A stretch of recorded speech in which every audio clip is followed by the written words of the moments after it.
Well, good morning, everyone. This is Mighty Stream, and I'm excited to be with you today. Today is April the 12th, and I'm looking forward to doing the Just for Today with you. I want to just greet you this morning, and let's go ahead and say the Serenity Prayer. We haven't said that together in a while. Let's take a moment of silence, followed by the Serenity Prayer. A moment of silence now.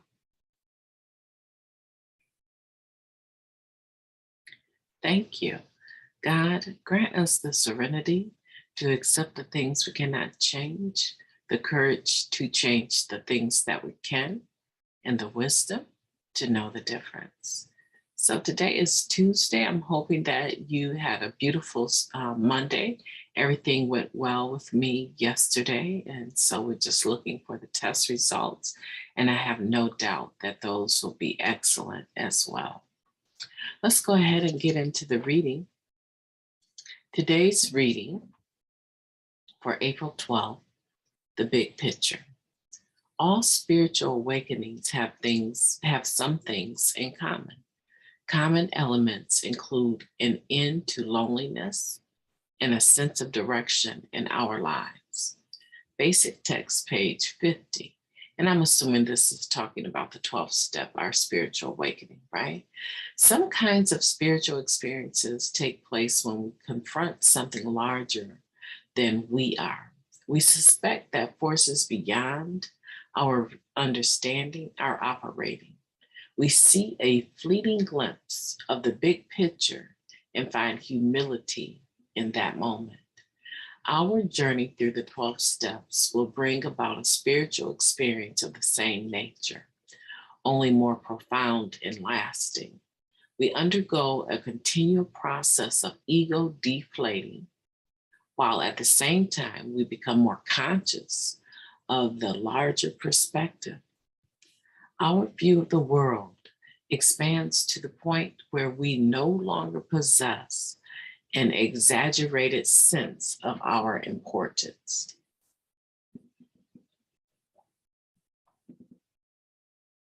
Through our new awareness, we no longer feel isolated from the rest of the human race.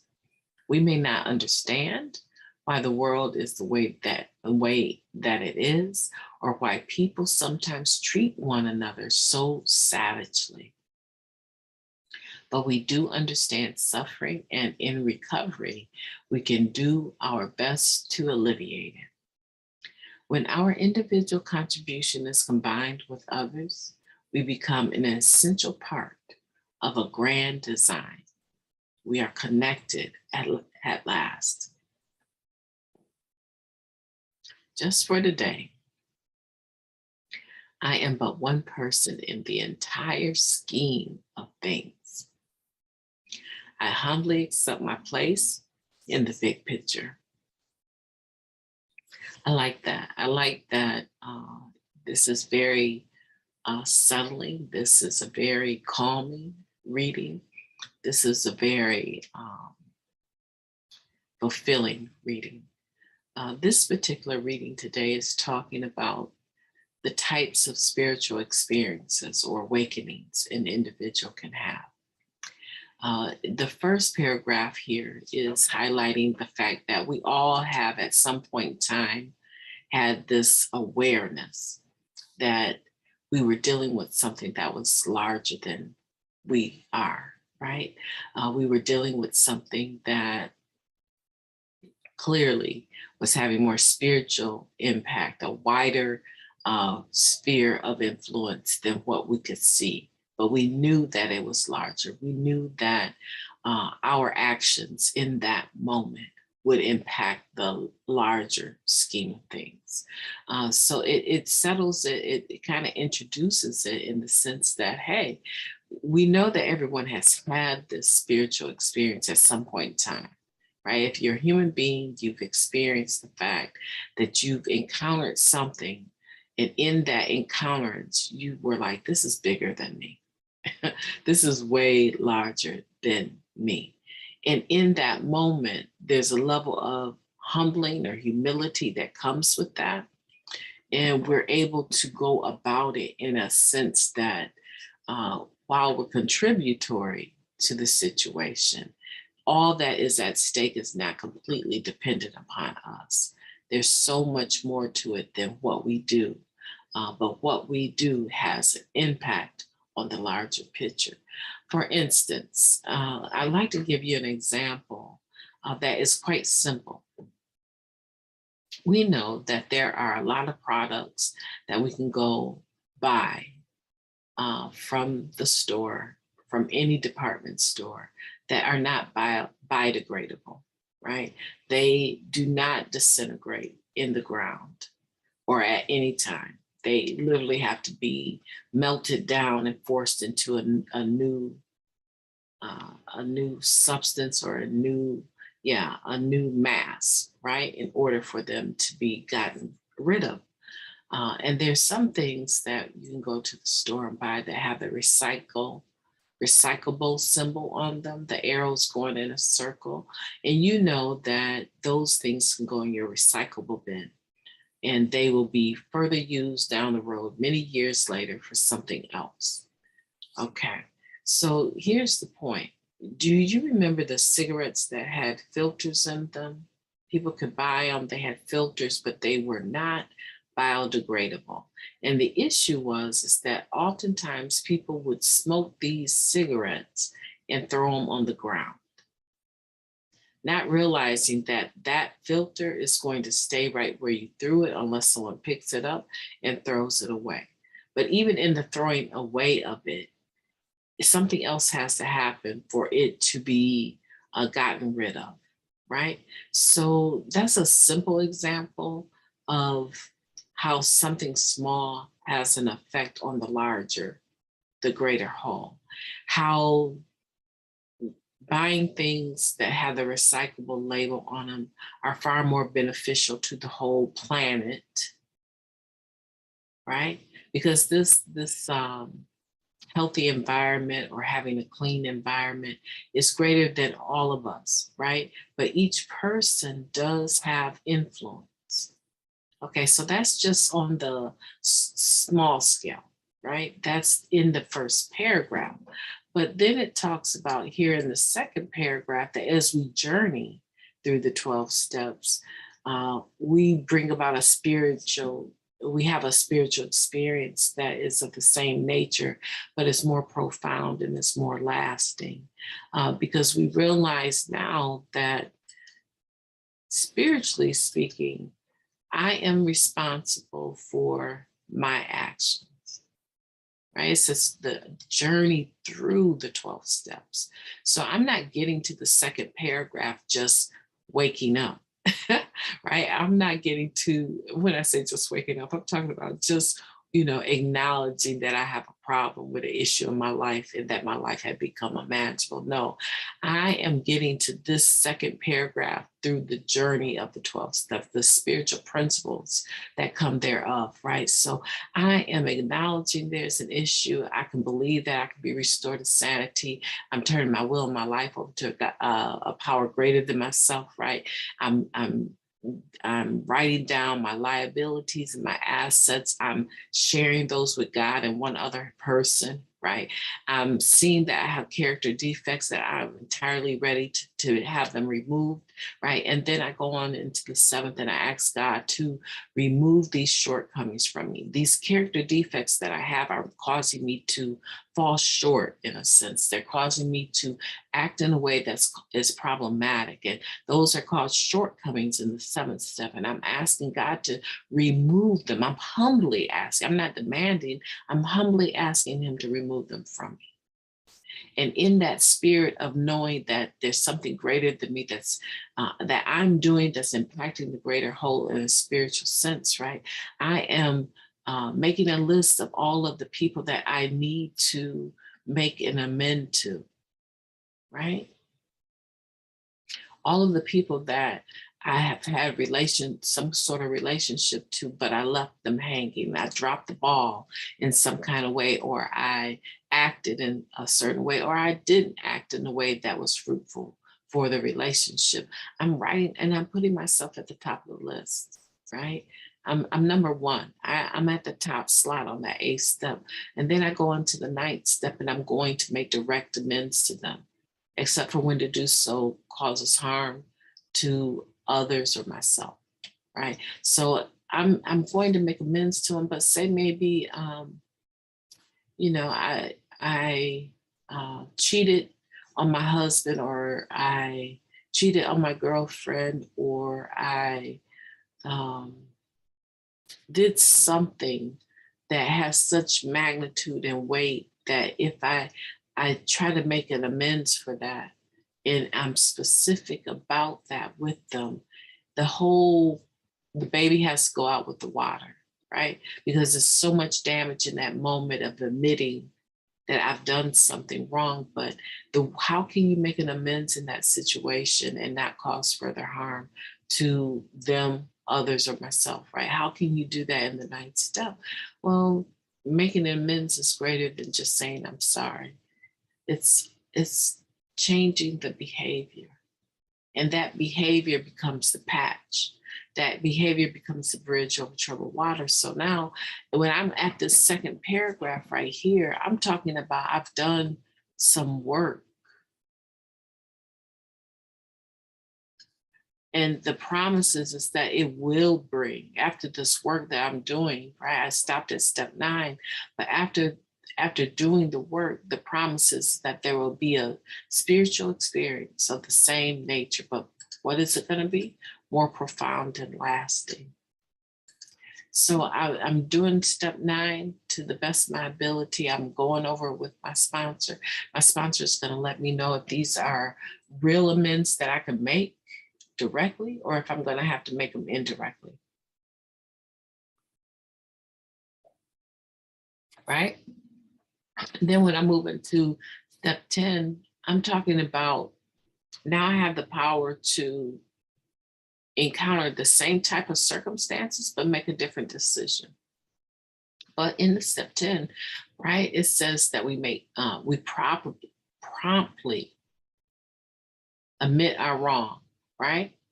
We promptly admit when we're wrong, right? And so we're doing this daily inventory, and at the end of the day, we're doing our step 10 inventory, and we're like, man, something about that interaction with that lady, I talked to her wrong, right? I was very arrogant the way that I spoke to her. I need to go back to that store and let that lady know, I'm sorry how I came across. I know I probably didn't help make your day beautiful. And I just want to let you know that I went home and I thought about that. And I just want to come back here and take a brief minute to let you know that I'm conscious that I treated you inappropriately. And I am sorry now. I am sorry for my behavior, right? That's just one thing that you can do, right? You do your step 10 inventory. And then as you go through that in the evening, you're like, man, I could have did that different. Then the next day, you let them know, I'm aware that I messed that up. And I'm really sorry about that. I'm really going to work on my attitude, especially when it comes to people giving service. I think it should be excellent. But that's not my job to make you do a better job. I want to let you know that I'm sorry I talked to you that way, right? And that's just one example, people. I'm just trying to let you know that we don't get to have the spiritual experience that has a more profound and lasting outcome without doing some work. So when you're at step 10, now we're rolling into, this is a pattern. Every night I'm going to be reviewing my day. And the beauty of that, the beauty of the here and now is that you don't have to wallow in your past. And I have to stay on this screen. Usually I like to pop back to the other screen, but I want to just sit here with you. I just want to sit right here with you on this page so that you understand that our just for today meditations are giving you spiritual feeding. They're giving you spiritual food that can last you, if you're willing to present yourself to do the work, right? And so in that step 10, I'm moving into step 11 now, because now I have a tool in my tool pouch that allows me to look at everything I do every day.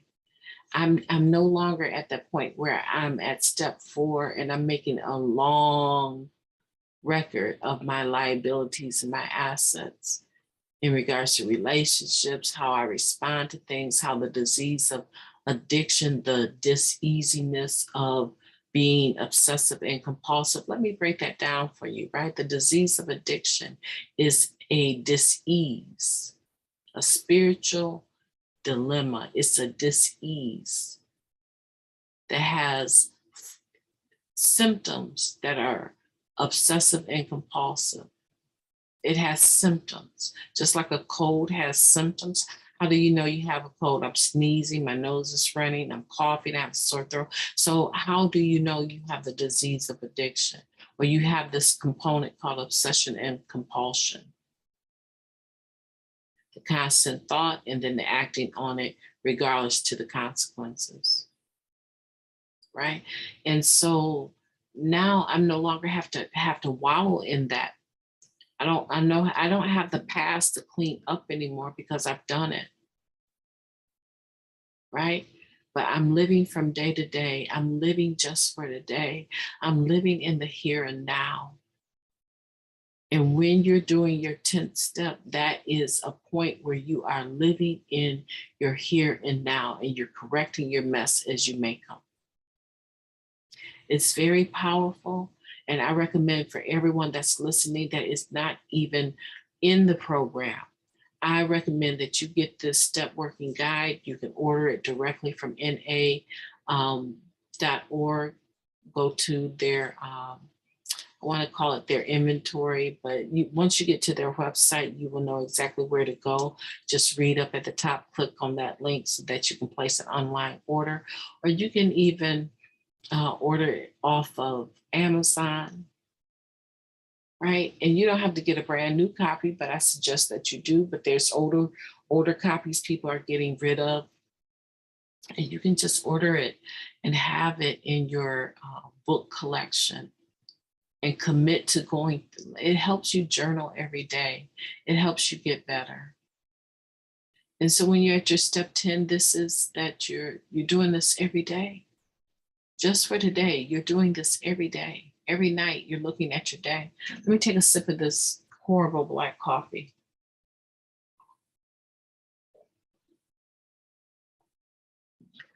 So I always start my day out with 1 cup of black coffee using instant Nescafe and lemon. And it just tastes so horrible, but it causes your body to pick up its metabolism. And so I always start the day out with this awful cup, and then I move on to my, flavored coffees and stuff like that. So here I have you at step 10. And now when I'm going into step 11, it said that through step 11, through prayer and meditation, we maintain a conscious contact with the God of our understanding, right? So in step 11 is we sought through prayer and meditation to improve our conscious contact with God as we understood him, praying only for knowledge of his will for us and the power to carry that out. So now I'm kind of back at step 2, but on a deeper level, right? Step 2 and step 11, rather, because step 2 is talking about we came to believe we could be restored to sanity. Step 3 is talking about turning your will and your life over to the care of God as you understood him, right? So here in step 11, it says through prayer and meditation, we sought to improve our conscious contact with the God of our understanding, praying only for a knowledge of his will for us and the power to carry that out. So now at step 11, you are having a daily routine, maybe not even just daily, like intermittently throughout the day, right? I stay in a spirit of prayer. I stay in a spirit of prayer throughout the course of my day so that I am listening for the will of God. And I'm asking God to give me the power and the strength to carry his will out, right?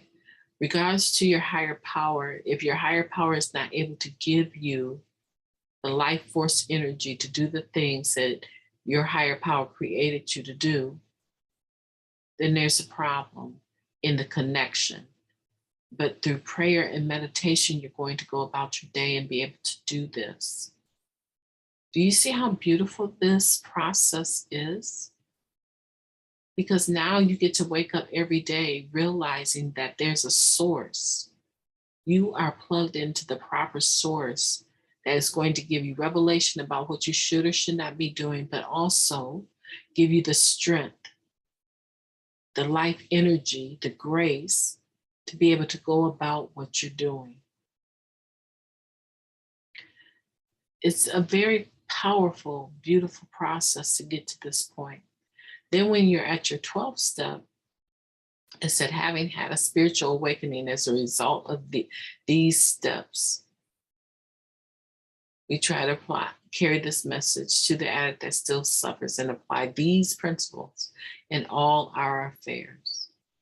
So now, after doing the 11th step in working on having that prayer and meditative life, and having the ability to surrender your will to a greater power and ask your higher power, what is it you want me to do today? What are we doing with this situation? How do you want me to respond?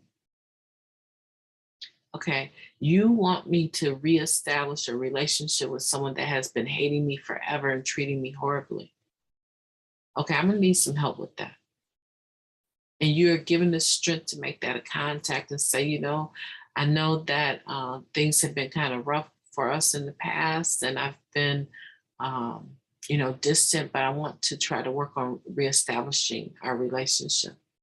And come to find out they're caught up in the disease of addiction and they need you to point them in the direction of where to go to get treatment.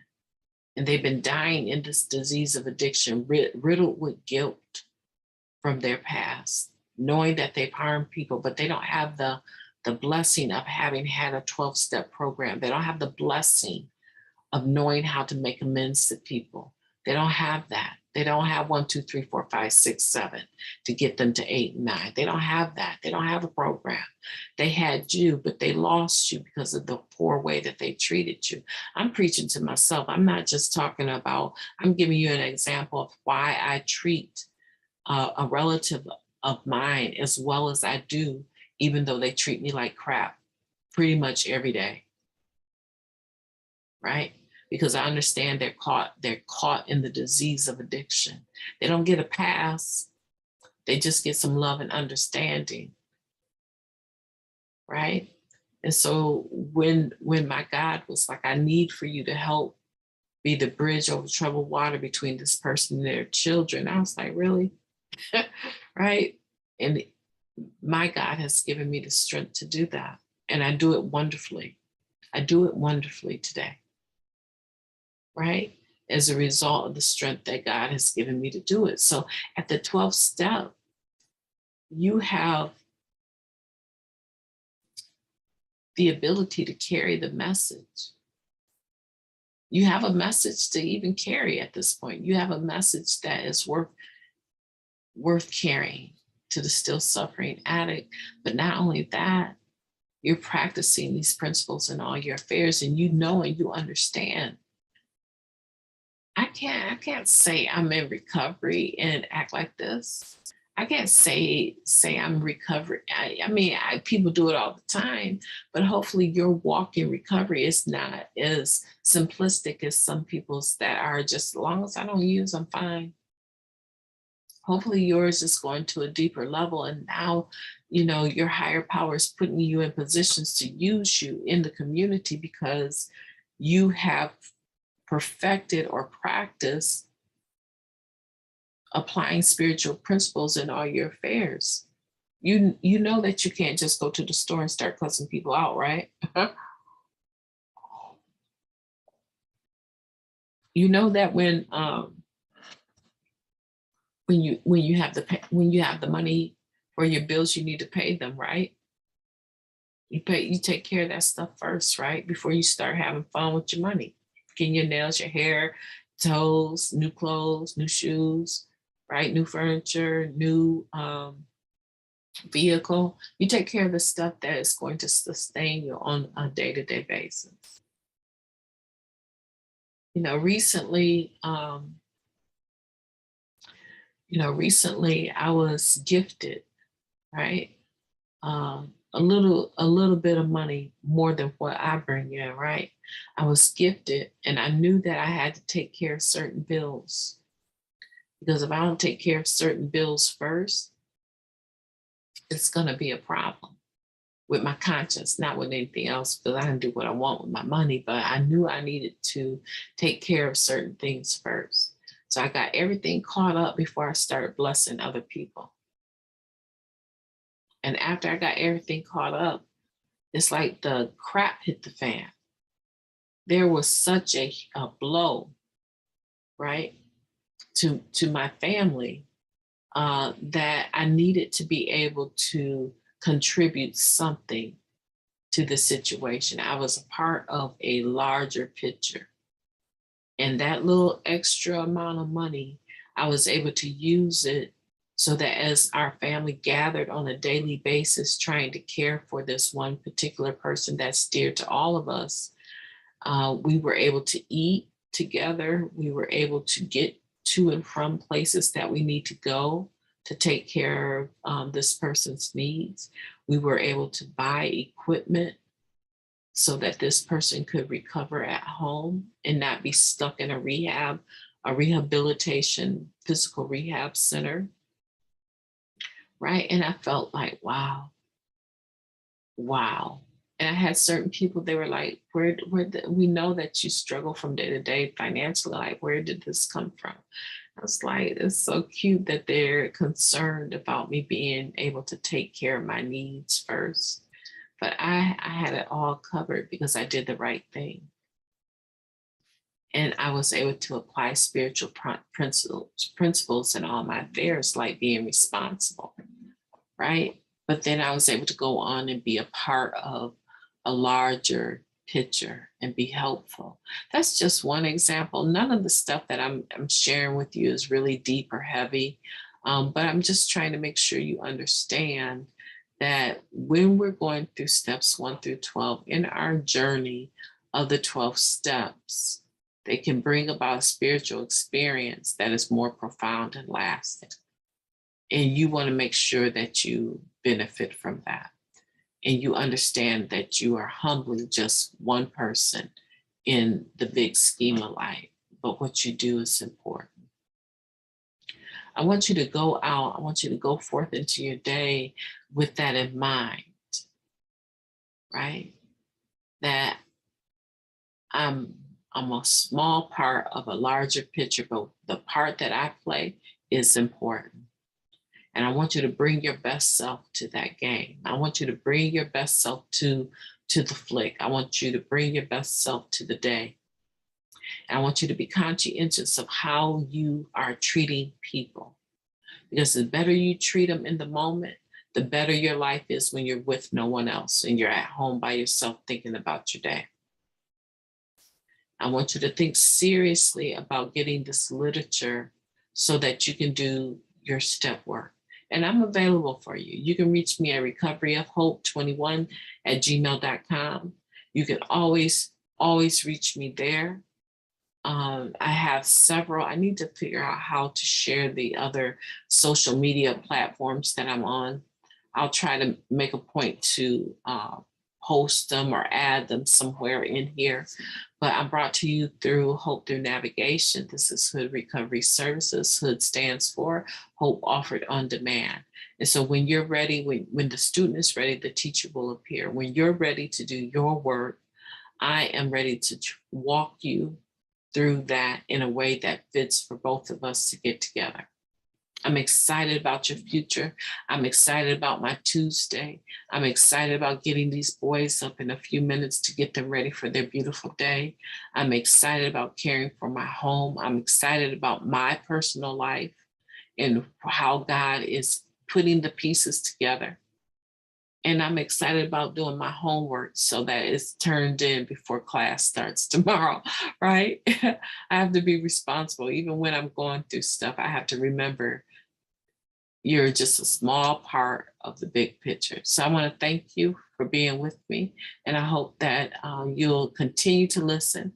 I want you to listen, share, subscribe, make sure you like, and this will get out to more people if you do that for me. It helped me increase my small heartbeat in the algorithms, algorithms. I can't even say the word, but I want you to help me increase my beat out there, my footprint out there. If it's benefiting you, help me help someone else. Okay. Thank you so much and take care. Talk to you tomorrow.